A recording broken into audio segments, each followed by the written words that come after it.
Hi, magandang araw po. Gusto po ba ninyong magtanim ng orange pero wala kayong enough space sa Metro Manila kayo nakatira? Sa mga timba po o kaya po sa malalaking paso ay pwede po kayong magtanim tulad po ng aking ginagawang pagtatanim. Tingnan po natin ang aking tanim na orange. So ayan po ang aking tanim na orange. Makikita nyo po nasa timba lang siya, no? Yan, sa timba. Tingnan nyo po yung kanyang mga bunga.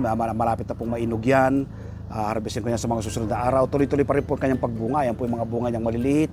Ayan po, sa bawat dulo po niya ay meron po siyang bungang maliliit. Dito pa sa kabilang side. So yun po yung mga bungang maliliit niya. Oh, yan. So dito, ito po. Yan oh. Yan. So sipag po niyang magbunga. Ang lupa po na aking ginamit na pagtamnan yan, Marcot method po yan.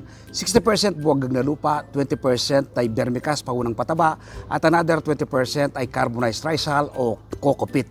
Gayain nyo po yung aking ginagawang pagtatanim. Salamat po. God bless.